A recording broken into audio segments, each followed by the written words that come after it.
Assalamualaikum warahmatullahi wabarakatuh. Pemirsa Karamah yang dirahmati Allah Subhanahu wa taala. Di sini saya akan membahas tentang puasa membangun ketakwaan kolektif.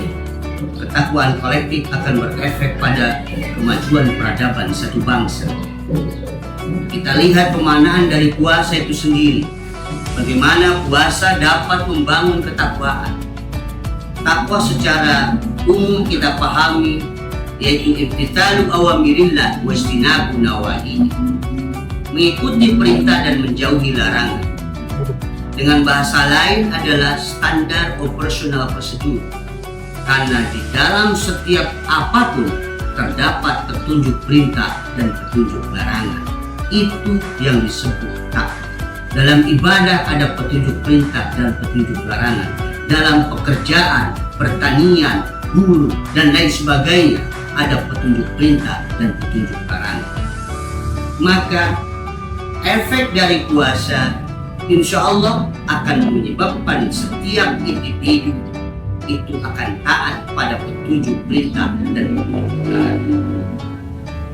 Maka konteks puasa di sini adalah mutlaqul imsak. Apapun yang sifatnya nahan, itu kata puasa menurut bahasa. Sedangkan menurut istilah, hal-hal dia menahan dari hal-hal yang membatalkan puasa, yaitu yang berkaitan dengan perut dan kelamin. Maka apapun yang berkaitan dengan perut dan kelamin akan membatalkan puasa ketika ada sesuatu benda yang masuk melalui perut dan lain sebagainya, dari bolongan telinga, terus dari dubur, maka batal puasanya. Lalu melakukan hubungan seksual di siang hari bulan Ramadan, maka batal puasanya. Maka yang dipuasakan di sini sejatinya secara hakikat adalah energi yang mendorong perut dan kelamin. Seringkali energi yang mendorong perut dan kelamin yang berlebihan membuat manusia itu tidak cerdas. Maka puasa di sini adalah bagaimana Allah mengajarkan kita agar kita mampu menetralkan energi yang menggerakkan perut dan kelamin. Energi yang menggerakkan perut dan kelamin adalah energi emosional dan energi puasa yang disebut asyahwat.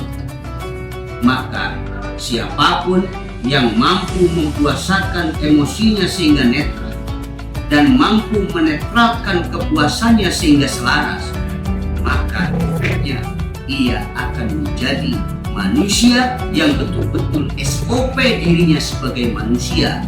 Manusia memiliki tugas kehambaan dan kekhalifahan. Tugas kehambaan sesuai dengan SOP. Tugas kekhalifahan juga sesuai dengan petunjuk laksana dan petunjuk larangan.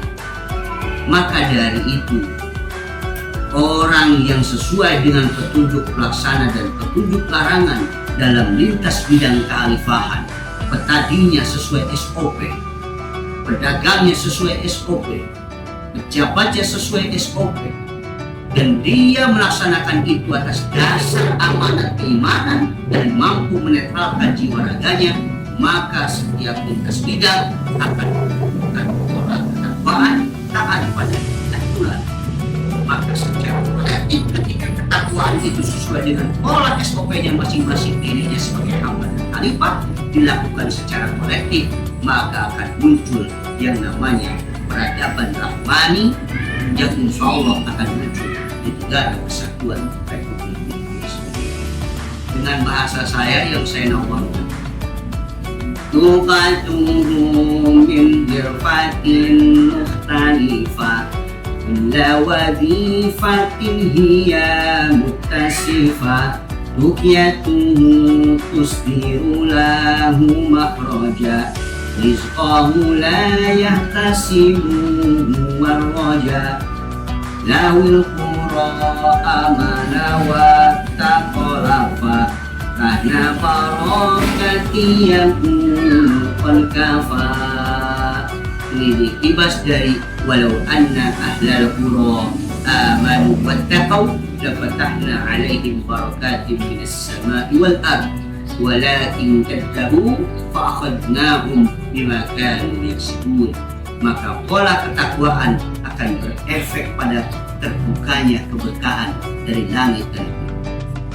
Efek iman melaksanakan amanat dirinya sebagai hamba dan kembali aman dengan cara mempuasakan dirinya, lalu melaksanakan pola itu sesuai dengan ketakwaannya di lintas bidangnya masing-masing, maka akan terbuka keberkahan dari langit dan bumi. Inilah awal peradaban yang disebut baldatul thayyibatul rahim. Tapi ketika mayoritas ini mendustakan, tidak menggunakan pola SOP sebagai warga negara dengan baik, dalam arti mereka tidak mampu menetralkan dirinya, dalam arti mereka tidak kenal tentang siapa hakikat dirinya, maka tentunya banyak SOP yang dilanggar di negara kesatuan ini. Maka dari itu saya himbau, mari kita netralkan puasa kita. Kita laksanakan puasa syariat sebulan penuh, yang intinya bagaimana kita mampu menetralkan selama 11 bulan dalam laku tindakan kita menetralkan medan naluri dan sentral pikiran kita. Terima kasih. Wassalamualaikum warahmatullahi wabarakatuh.